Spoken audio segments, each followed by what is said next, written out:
If this is the end of the world, I don't really know what any of us are going to do about it. So I guess unless you've been living under a rock, you might have noticed that AI, machine learning, is just absolutely everywhere. It's exploded in a way that, frankly, no other technology really has quite influenced us and impacted us arguably in our history. There's something so profound about looking at a platform which seems to almost talk to us, that this is a technology that has the capability to really make us ask questions about what consciousness actually is. So what's really exciting about all of these platforms is that they raise the bar on creativity for all of us, for anyone using them. All of a sudden, that person who says, I'm really not creative, I cannot do anything creatively, which frankly I think is nonsense. I think human beings are naturally creative. You take the driest accountants, like Jim from accounts, and put him on a desert island on his own, and he's going to make an amazing. He'll make a shelter for himself. He'll probably go and find all sorts of interesting ways of catching food and finding water. Like, human beings are naturally creative. It's nonsense that human beings aren't. But there is a sort of perception for a lot of people that they just have no creativity in them. And what these platforms allow people to do is those people, they can still create interesting and creative things. The more creative people get, the more potential they have to really, really push these tools. And one of the things that's kind of interesting when you use, say, ChatGPT, is that you start to run it like the limitation of the system is actually your own creativity rather than the system, which is kind of interesting. Like you can sort of keep putting ideas in, but it will keep spitting things back to you, and the chances are that you will run out of creative ideas before the platform does. The way technology is going to affect our industry is that it takes away so much of the repetition, it takes away so much of the job that frankly a lot of people don't really like, and allows people and frees them up to focus on creative ideation, creative execution, and interpersonal communication. So sort of the face time that we have with our clients to really understand their problems and how we can create solutions for them. And in a way, AI is a real leap forward in us being able to do that. And so I guess more specifically, if we look at the way that AI is going to affect content production, there's a number of different ways. Firstly, in automation, so sort of creating lots of different outputs and automating all the different outputs that you might create. So for each of our projects at the minute, we might produce one hero film and then a number of different re-edits. There's the potential, which are then shared across all different social channels. There's a potential that we could automate a lot of that re-editing process. That also opens the door to better personalization. So what we'll see over the coming years is more content that's created specifically for you.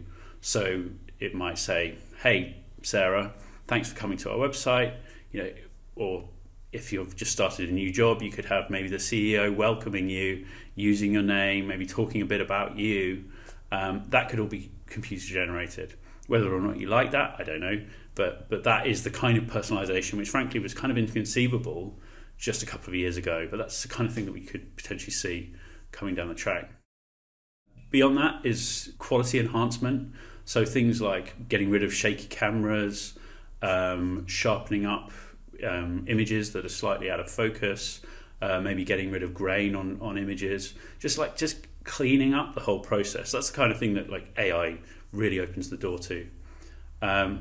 Getting to faster initial kind of compilation cuts. So if we do a rough cut, we could potentially take the brief, and then an AI could go through and just pull out the clips that are relevant and give you a rough cut, which an editor can then go into and really hone and make really good. As I was saying, all of these things, they're great for getting you to an average baseline. I think there is then the opportunity for humans to come in and really kind of make things sparkle, potentially using further AI tools as well.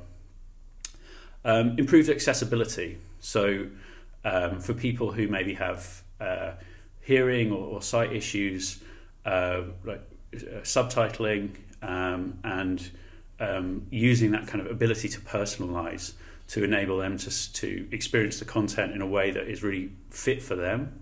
That's really interesting. I guess further on that personalization point, you could potentially be served video content which very specifically is tailored to where your level of understanding. And so, if you're watching a film about a specific kind of finance point to do with some accountancy point, you'll see a different video if you are maybe a student than you would if you were, say, a CFA. And so that's kind of, so we can really tailor the content experience. I think one of the really big ones is improved data analysis. So at the minute, there's a lot of number crunching that can happen in marketing data.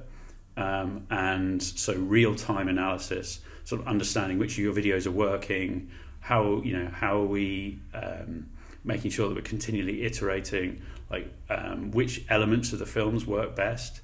I think there's a real opportunity for really enhanced data analysis and effectiveness analysis, which then enables us to make and share better films. And that is maybe an area of the process that could be really automated. And that's just going to lead to far better engagement and far better effectiveness across the board. So there's a number of different ways that we see content being affected by AI. But I'm happy to say that humans will still be involved in so much of the process.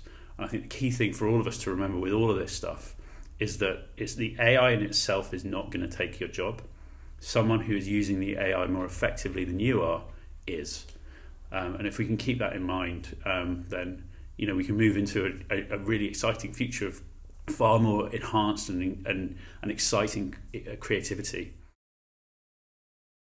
There is a risk, of course, that if you're in a junior level role, that these platforms can take away work that you could have gainfully been doing.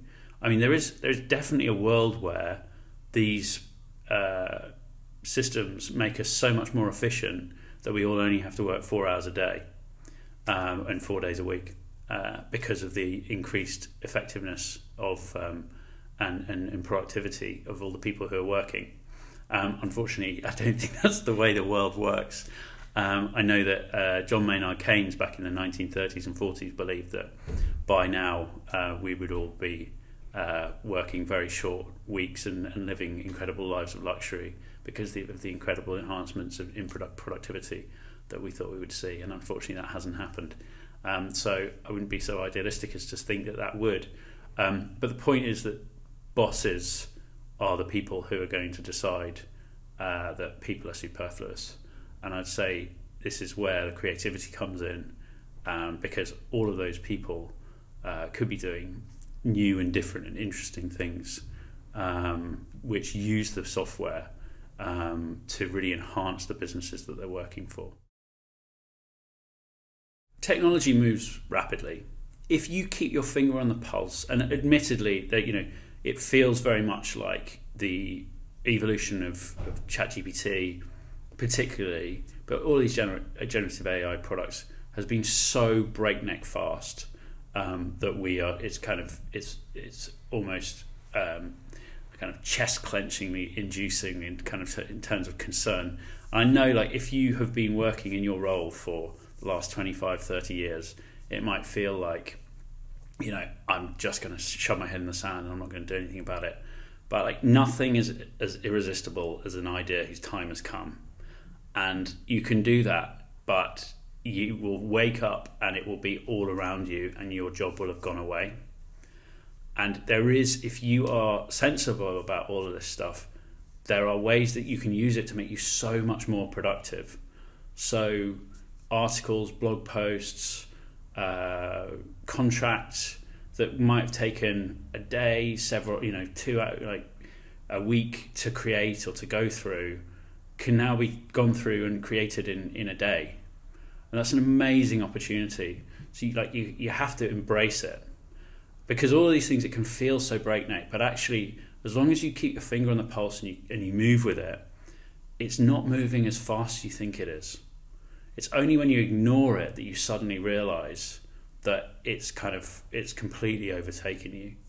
And certainly what we've found is, we are very aware of the evolutions in technology that have been happening around us. We have been, frankly, since we first started the company, because we were really enabled by new advances in technology. We try to continually stay ahead of the different evolutions of technology in our industry. And as long as you're aware of it, as long as you have someone with an eye on it, you can keep up with it, and you can use it to enhance what you do in your service and to make your life better and easier. Obviously, there's potentially a world where everyone can do the work that they want to do. We can become far more social.